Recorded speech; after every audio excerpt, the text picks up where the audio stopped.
எல்லாருக்கும் வணக்கம். நான் ஓம் பிரகாஷ் பேசுகிறேன். இது வரைக்கும் நீங்கள் இந்த சேனலை சப்ஸ்கிரைப் பண்ணிக்கோங்க. அது மட்டும் இல்லாமல் பக்கத்தில் இருக்க பெல் பட்டனையும் கிளிக் பண்ணி வச்சுக்கோங்க. அப்போ தான் நம்ம சேனலில் போகிற எல்லா வீடியோஸும் வந்து உங்களுக்கு நோட்டிஃபிகேஷனில் காமிக்கும். மேலும் ஜோதிடம் சம்மந்தமாக உங்கள் சொந்த ஜாதகத்தை பற்றி ஏதாவது கேள்வியோ அல்லது சந்தேகமும் இருந்துச்சு அப்படின்னா கீழே கமெண்ட் பாக்ஸில் கமெண்ட் பண்ணுங்கள். முடிஞ்ச வரைக்கும் எல்லா கமெண்ட்ஸ்க்கும் நான் ரிப்ளை பண்ணுறேங்க. அது மட்டும் இல்லாமல் உங்களுக்கு வந்து உங்களோட சுய ஜாதகத்தை பற்றி முழுசாக தெரிஞ்சுக்கணும், அஸ்ட்ராலஜி கன்சல்டேஷன் அதாவது ஜோதிடம் சம்மந்தமான ஆலோசனைகளுக்கு கீழே வந்து என்னோடய வாட்ஸ்அப் நம்பர் கொடுத்துருக்கேன். நீங்கள் வந்து அந்த நம்பருக்கு வந்து தொடர்பு கொள்ளலாம். கீழே டிஸ்கிரிப்ஷனில் நம்பர் வந்து கொடுத்துருக்கேங்க. இந்த வீடியோ நம்ம என்ன பார்க்க போகிறோம் அப்படின்னா, துலா ராசியில் பிறந்தவங்களுக்கு 2024ஆம் ஆண்டு ஜூலை மாத ராசி பலன்களை பற்றி நம்ம தெளிவாக பார்க்க போகிறோம். இந்த ஜூலை மாதம் என்னென்ன மாற்றங்களை கொடுக்க போது, என்னென்ன புது புது விஷயம் எனக்கு காத்துட்ருக்குன்னு சொல்லிட்டு தெளிவாக பார்க்கலாம் வாங்க. துலாம் ராசி, துலா ராசியோட அதிபதி யாருன்னு பார்த்தீங்கன்னா சுக்கிரன். துலா ராசி கால புருஷனுக்கு 7வது ராசியாக வருதுங்க. நட்சத்திரங்களை பொறுத்த வரைக்கும் துலா ராசியில் சித்திரை 3 மற்றும் 4ஆம் பாதமும், சுவாதி முதல் 4 அட்சர பாதங்களையும், விசாகம் முதல் 3 அட்சர பாதங்களையும் கொண்டுள்ள ஒரு ராசி தாங்க இந்த துலா ராசி. துலா ராசியை பொறுத்த வரைக்கும் இந்த காலகட்டம் எப்படி இருக்கும்? மேலும் வந்து பார்த்தீங்கன்னா இந்த வீடியோட கடைசியில் இந்த மாதம் குறிப்பாக 2 நபர்கள் நல்ல ஒரு ஆதாயங்கள், நல்ல ஒரு ஏற்றம் காத்துட்டு இருக்கு. அது யார் அப்படின்னு சொல்லிட்டு தெளிவாக பார்க்கலாம் வாங்க. துலாத்தை பொறுத்த வரைக்கும் இந்த மாதிரியா முதல் பகுதியும் சரி, 2வது பகுதியும் சரி நல்ல ஒரு சாதகமான அமைப்புல இருக்க போது அப்படின்னு சொல்லலாம். காரணம் என்ன அப்படின்னு பார்க்கும்போது, இந்த மாதிரி முதல் பகுதியில ராசிக்கு 7ஆம் இடத்துல செவ்வாய் வந்து வலுத்து உட்காந்துருக்காருங்க. அது மட்டும் இல்லாம சுக்கிரனும் பார்த்தீங்கன்னா ராசிக்கு 10ஆம் இடத்துல போய் உட்கார போறார். நல்ல ஒரு சிறப்பான ஒரு அமைப்பு தான் இந்த அமைப்பை பொறுத்த வரைக்கும். அதோடு மட்டும் இல்லாம செவ்வாய் 7ஆம் இடத்துல உட்கார்றது வாழ்க்கை துணையாரால் நல்ல ஒரு அனுகூலமான பலன்களை உண்டு பண்ணி கொடுக்கும். மனைவியால் ஒரு ஏற்றம், மனைவி வழியில சில நல்ல விஷயங்கள் கொடுக்கும். அதே மாதிரி கொஞ்சம் கோபத்தையும் கொடுக்கும், தைரியத்தையும் கொடுக்கும், குருட்டு நம்பிக்கையும் கொடுக்கும். அதே மாதிரி இந்த காலகட்டத்தை பொறுத்தவரைக்கும் பணம் கொடுக்கல் வாங்கல் விஷயத்துல கொஞ்சம் கவனம் நீங்க எடுத்துக்கணும். யாரையும் நம்பி கைமாத்த காசு கொடுக்கறது அதெல்லாம் தவிர்க்கிறது சிறப்பா இருக்கும். யாரு மேலேயும் குருட்டு நம்பிக்கை வைக்க வேண்டாம். அப்படி வச்சீங்கன்னா ஏமாற்றம் தான் மிஞ்சும். அதோடு மட்டும் இல்லாம ராசிக்கு 8ஆம் இடத்துல குரு பகவான் மறைந்திருக்கிறதுனாலையும் புதிய முயற்சிகளை தவிர்க்கிறது சிறப்பா இருக்கும். இருக்கிறத அப்படியே நீங்க மெயின்டைன் பண்ணீங்கன்னா கண்டிப்பா சிறப்பா இருக்கும். தொழில் ரீதியாகவும் சரிங்க, வியாபாரம் சம்பந்தப்பட்ட விஷயம் சரிங்க, புதுசா எந்த ஒரு விஷயத்தையும் நுழைக்காம இருக்கிறத நீங்க அப்படியே மெயின்டைன் பண்ணினாலே கண்டிப்பா சிறப்பா வரும். அதோடு மட்டும் இல்லாம 7ஆம் இடம் அப்படின்றது அந்த நண்பர்களையும் நட்பு வட்டாரங்கள் குறிக்கின்ற இடம் சரிங்களா. ஸோ நண்பர்களால் ஒரு ஏற்றம், நண்பர்களால் ஒரு ஆதாயங்கள் கண்டிப்பா உண்டு. குறிப்பா கூட்டு தொழில் செய்யறவங்க அந்த கூட்டு தொழில நல்ல ஒரு லாபமும் நல்ல ஒரு ஏற்றமும் கிடைக்கிறதுக்கான வாய்ப்புகளையும் உண்டு பண்ணி கொடுக்கும் இந்த கிரகநிலைகள் அப்படின்னு சொல்லிடலாம். அது மட்டும் இல்லாம குரு பகவான் வந்து பாத்தீங்கன்னா ராசிக்கு 12ஆம் இடத்தையும் 2ஆம் இடத்தையும் 4ஆம் இடத்தையும் பார்வை செய்யறது சிறப்பு தான். ஸோ இந்த காலகட்டத்தை பொறுத்த வரைக்கும் அப்ராட் ஆப்பர்ச்சுனிட்டிஸ் நல்லா தேடி வருங்க. வெளிநாடு போறதுக்கான வாய்ப்புகள் நிறைய உண்டுங்க. அது மட்டும் இல்லாம யாருக்கெல்லாம் வந்து பாத்தீங்கன்னா வெளிநாட்டுல போய் படிக்கணும்னு சொல்லிட்டு முயற்சி பண்றீங்களோ அவங்களுக்கும் இந்த காலகட்டம் முழுமையா ஒத்துழைப்பு கொடுக்கும் அப்படின்னு சொல்லலாம். அதே மாதிரி மறைமுகமான வழியில நல்ல லாபங்கள் கண்டிப்பா ஏற்படுங்க. இரட்டை வருமானம் சொல்லுவோம் சரிங்களா. ஒரு வேலை நீங்க செஞ்சுட்டு இருப்பீங்க, சைட்ல இன்னொரு ஒரு பிஸ்னஸோ அல்லது சின்னதா ஒரு இன்கம் வரதுக்கு ஏதாவது ஒரு வழியை பண்ணுவீங்க இந்த காலகட்டத்தை பொறுத்த வரைக்கும். அப்ப இரட்டை வருமானம் வரதுக்கான வாய்ப்புகளும் இந்த குரு பகவான் ஏற்படுத்தி கொடுக்க போறார் அப்படின்னு சொல்லலாம். ஏன்னா மார்ச் 2வது பகுதியில செவ்வாயும் போய் 8ல மறைவார் சரிங்களா. இப்போ மறைமுகமான வழியில சில லாபங்கள் கண்டிப்பா உண்டு. சில அதிர்ஷ்ட வாய்ப்புகள் மூலமா உங்களுக்கு ஏதாவது ஒரு வருமானம் கிடைக்கிறதுக்கான வாய்ப்புகளும் உண்டு அப்படின்னு சொல்லிடலாம். அது மட்டும் இல்லாம ராசிக்கு 4ஆம் இடத்தை குரு பகவான் பார்த்துட்டாருங்க. 4ஆம் இடத்தை குரு பகவான் பார்த்துட்டாரு. ஓரளவுக்கு கம்ஃபர்டபுள் ஜோன்ல இந்த மாதம் நீங்க இருப்பீங்க. சுக்கிரனும் ராசிக்கு 4ஆம் இடத்தை பார்க்கிறார் சரிங்களா. அப்போ 2 சுபர்கள் வந்து ராசிக்கு 4ஆம் இடத்தை பார்க்கறதுனால ரொம்ப ஒரு கம்ஃபர்டபுளான ஒரு ஜோனுக்குள்ள இருப்பீங்க இந்த காலகட்டத்துல. நேரத்துக்கு சாப்பிட்றது, நேரத்துக்கு தூங்குறது, நிம்மதியா இருக்கிறது, ஸோ இந்த மாதிரியான விஷயங்கள் கண்டிப்பா நடக்கும். அது மட்டும் இல்லாம 12ஆம் இடத்தை குரு பகவான் பார்க்கறதுனால கொஞ்சம் செலவுகளும் உண்டு இந்த மாதத்தை பொறுத்த வரைக்கும் சரிங்களா. இன்னும் மேலும் வந்து பாத்தீங்கன்னா இந்த மாதிரி 2வது பகுதியில புதன் ராசிக்கு 11ல போய் உட்காருவார், சனியுடைய பார்வையை வாங்கியிருப்பார்.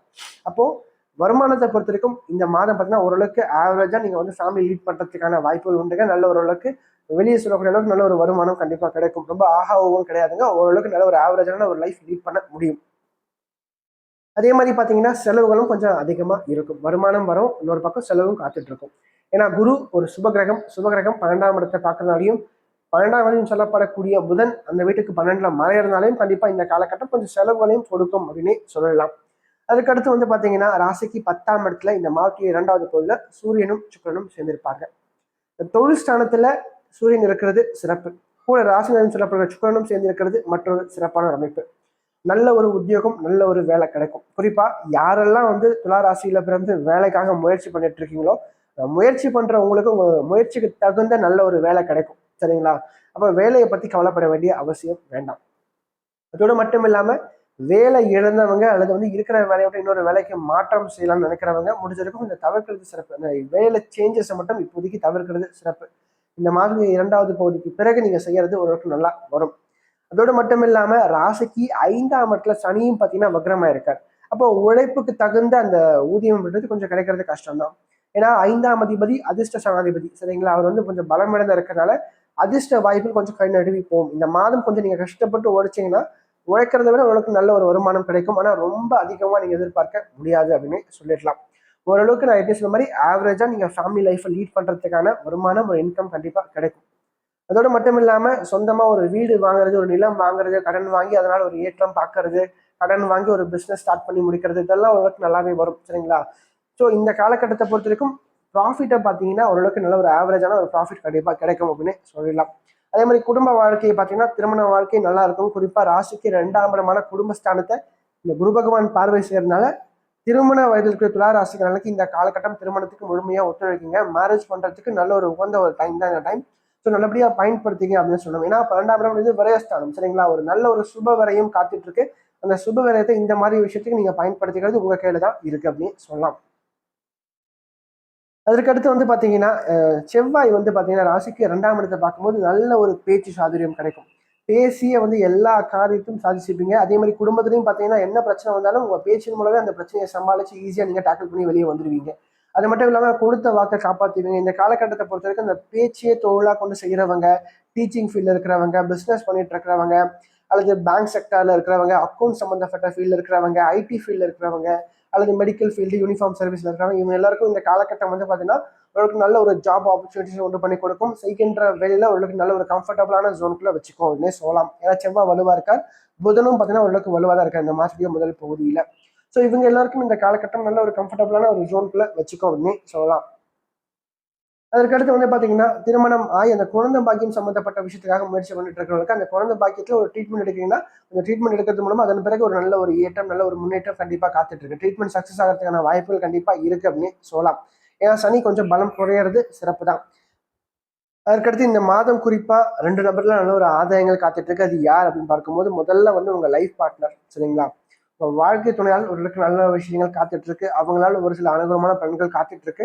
அல்லது அவங்களோட அட்வைஸ் நீங்க கேட்டு நடக்கிறீங்க அப்படின்னா கண்டிப்பா உங்களுக்கு நல்ல ஒரு ஆப்பர்ச்சுனிட்டிஸ், நல்ல ஒரு ஏற்றகரமான ஒரு காலகட்டத்தை உண்டு பண்ணி கொடுக்கும், சரிங்களா?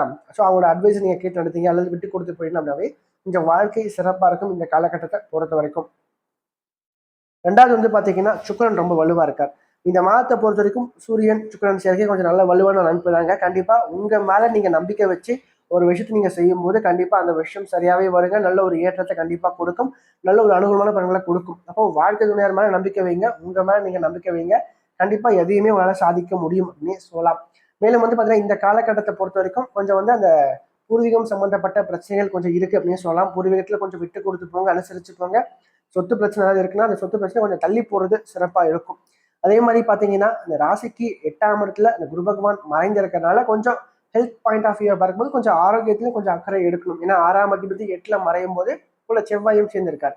அப்போ கொஞ்சம் ஆரோக்கியத்துல கொஞ்சம் அடிவயிறு சம்பந்தப்பட்ட பகுதியில் ஏதாவது உடல் உபாதை வந்து போறதுக்கு வாய்ப்பு இருக்கு. அதுல கொஞ்சம் நீங்க கவனம் எடுத்துக்கிறது சிறப்பா இருக்கும் அப்படின்னு சொல்லலாம்.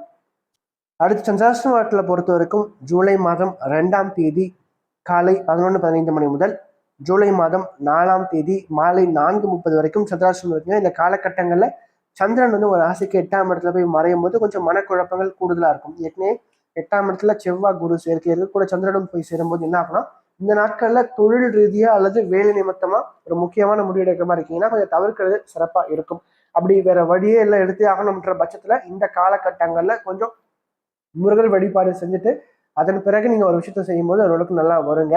ஏன்னா 8ஆம் இடம் மறைவு ஸ்தானம், அந்த இடத்துல 10ஆம் அதிபதி மறையும் போது கூட 6ஆம் அதிபதியும் இருப்பார், சரிங்களா? ஸோ அதனால இந்த காலகட்டங்களில் தொழில் ரீதியா முக்கியமான முடிவு எடுக்கிற மாதிரி கொஞ்சம் தவிர்க்கிறது சிறப்பா இருக்கும். வேற வழியே இல்லாத பட்சத்துல கடவுள் வழிபாடு செஞ்சுட்டு அதன் பிறகு செய்யறது உங்களுக்கு சாதகமா உங்களுக்கு அமைஞ்சு முடியுங்க. இந்த நாட்கள்ல முடிஞ்சதுக்கு மனசை வந்து தெளிவா வச்சுக்கோங்க, எண்ணங்களை தெளிவா வச்சுக்கோங்க, குழப்புக்காதீங்க. ஏன்னா குழப்பங்கள் கொஞ்சம் அதிகமா இருக்கும். ஸோ கொஞ்சம் வந்து மனசை தெளிவா வச்சுக்கிட்டீங்கன்னா கண்டிப்பா சிறப்பாகவே இருக்கும் இந்த நாட்கள். இந்த வீடியோ உங்களுக்கு பிடிச்சிருந்துச்சுன்னா லைக் பண்ணுங்கள், கமெண்ட் பண்ணுங்கள். அது மட்டும் இல்லாமல் உங்களோட ஃப்ரெண்ட்ஸுக்கும் சரி உங்களோட ஃபேமிலிக்கும் இந்த வீடியோ ஷேர் பண்ணுங்கள். ஏன்னா அவங்களோட வாழ்க்கையில் கண்டிப்பாக ஒரு மாற்றத்தை ஏற்படுத்தக்கூடிய வகையில் இந்த வீடியோ இருக்கும். குறிப்பாக சொல்லப்போனால் கஷ்டத்தில் இருக்கக்கூடியவங்களுக்கு இந்த வீடியோ ஷேர் பண்ணுங்கள். அவனோட வாழ்க்கையில் ஒரு தன்னம்பிக்கை ஊட்டுறதுக்காகவும் ஒரு மாற்றத்தை ஏற்படுத்தும் வகையில் இந்த வீடியோ நிச்சயமாக அவனோட வாழ்க்கையில் அமையும்.